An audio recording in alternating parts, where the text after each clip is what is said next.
جب ہلاکو نے 656 ہجری میں بغداد کو تباہ کیا تھا، پتہ ہے کتنے آدمی قتل کیے تھے؟ 15 لاکھ آدمی، 15 لاکھ آدمی، کئی دن ان کا قتل عام ہوتا رہا۔ 20 لاکھ کی آبادی تھی، 5 لاکھ کیسے نکل گئے، بچ گئے یا اس نے خود چھوڑ دیے؟ 15 لاکھ آدمی ذبح کیے اس نے۔ اور اس کے پیچھے بے شمار جو چل رہی تھی نافرمانی، اس میں ایک بڑی نافرمانی فرقہ واریت تھی، اور شیعہ سنی فساد اور شافعی حنفی فساد، مالکی حنبلی فساد۔ اب تو چونکہ اللہ نے ایسے بلاک بنا دیے کہ جو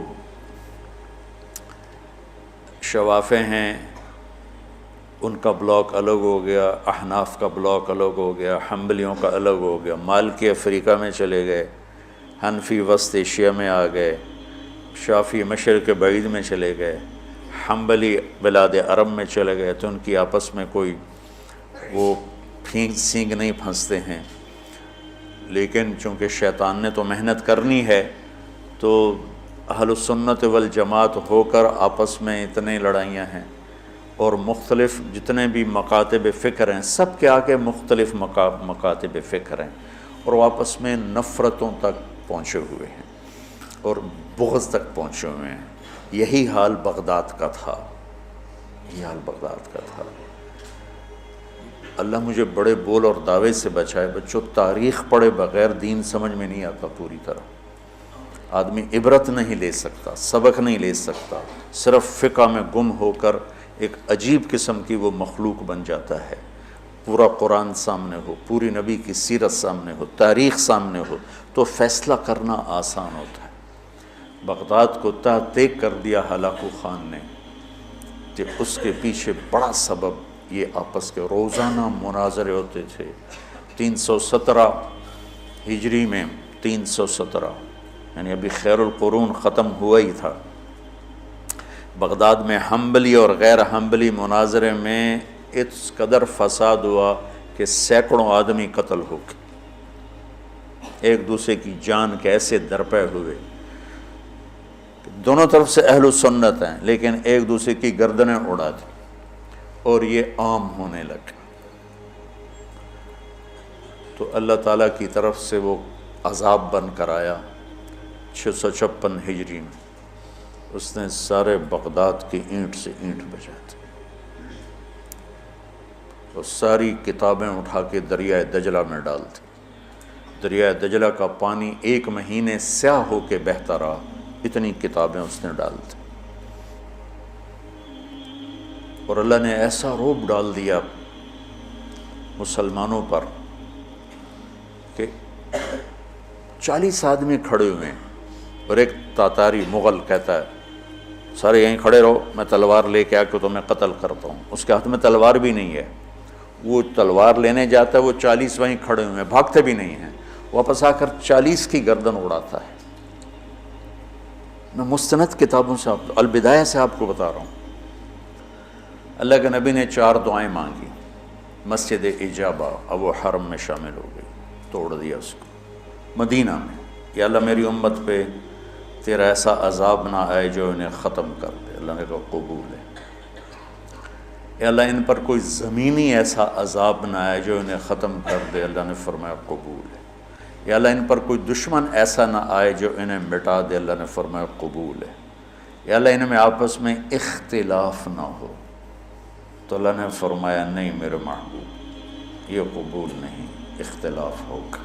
یہ پیپر ہو رہا ہے، امتحان ہے، امتحان میں ہم دیکھیں گے کون حدود پہ قائم رہتا ہے، کون حدود کو پار کرتا ہے۔ تو اختلاف اس کائنات کی لازمی چیز ہے، مذہب کے نام پر بھی ہوگا، سیاست کے نام پر بھی ہوگا، اور چھوٹی چھوٹی باتوں پر ہوگا، اور صحیح نیت کے ساتھ بھی ہوگا اور فساد کی نیت کے ساتھ بھی ہوگا۔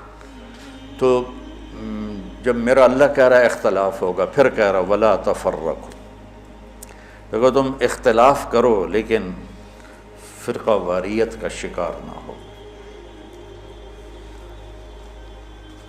کتابیں تاریخ کی بہت ہیں، اور یقیناً تاریخ کی روایت کا معیار قرآن و سنت سے کے برابر نہیں ہو سکتا ہے۔ تاریخ کچھ کہے اور حدیث کچھ کہے، قرآن کچھ کہے، تو تاریخ کو چھوڑ دیا جائے گا۔ صحابہ کی آپس کی لڑائیوں کا معیار تاریخ نہیں ہے، قرآن ہے اور حدیث ہے۔ وہ انسان تھے، بشر تھے، ان سے خطائیں ہوئیں، لیکن میرے اللہ نے کہا کُلًا وعد اللہ الحسنیٰ، میرے نبی میرا وعدہ ہے تیرا ہر صحابی جنت میں جائے گا۔ بس اس کے بعد ہماری زبانیں بند ہو جانی چاہیے۔ جن کو اللہ نے معاف کر دیا ہو، ہم ان پر زبان کھولیں گے تو ہلاک ہو جائیں گے، تباہ ہو جائیں گے۔ تو بچوں، آپ کو نصیحت کرتا ہوں، اور جو سن رہے ہیں، مسلمان بن کے چلو، اللہ کے واسطے فرقہ واریت کی لعنت سے نکلو نکلو نکلو، یہ ختم نہیں ہو سکتے۔ ہاں، ہم جڑ کے چلیں، اپنے اپنے مسالک پر چلتے ہوئے ایک دوسرے کو عزت دیں، احترام دیں۔ مولانا محمد قاسم نانوتوی رحمۃ اللہ علیہ، جنہوں نے دیوبند کی بنیاد رکھی، بہت بڑے مناظر تھے بر صغیر کے، ساری زندگی کسی مسلمان فرقے سے مناظرہ نہیں کی، ساری زندگی۔ حضرت تھانوی کے مواعظ 30 جلدوں میں ہیں، پڑھو۔ کسی پر رد کیا ہو ایسا بدتمیزی کے ساتھ اور اس طرح اس کی پگڑی اچھالی ہو، جن کے نام پر دیوبندیت قائم ہے، مولانا گنگوہی رحمۃ اللہ علیہ، یہ آج جو پھدک رہے ہیں ممبروں پر، یہ تو کوئی نہ ہمارے لیے بنیاد ہیں اور نہ یہ ہمارے لیے نمونہ ہیں۔ 3 آدمی بنیادی ہستی رکھ، ایک حضرت تھانوی، ایک حضرت گنگوہی، ایک حضرت نانوتوی، یہ 3 آدمی پلر ہیں دیوبندیت کے۔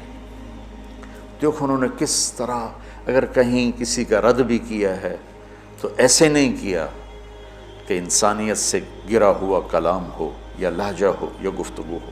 اور مولانا قاسم صاحب رحمۃ اللہ علیہ نے ساری زندگی کسی مسلمان فرقے سے مناظرہ نہیں، ہندو سے کیا، سکھوں سے کیا، دہریوں سے کیا، عیسائیوں سے کیا، نیچریوں سے کیا، لیکن کسی مسلمان فرقے کے خلاف آپ نے مناظرہ نہیں کیا۔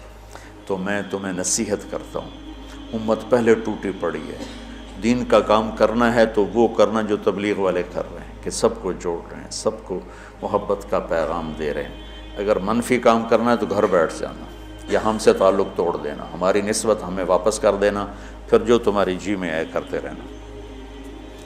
میں تمہیں مثبت کردار میں دیکھنا چاہتا ہوں کہ تم امت میں جاؤ تو تمہارے ایک ڈاکٹر جاتا ہے ایک محلے میں، اور 4 سال کے بعد اس کا ہسپتال کھڑا ہوتا ہے۔ 10 مولوی ایک محلے میں جاتے ہیں اور ان کا نام و نشان تک مٹ جاتا ہے۔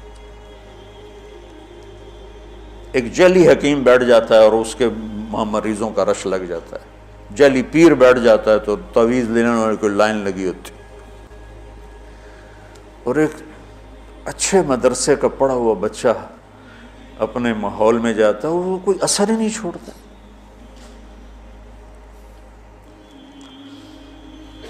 تو بچوں، تھوڑی سی زندگی ہے، نفرتیں نہ پالو، بغض نہ پالو، حقارتیں نہ پالو،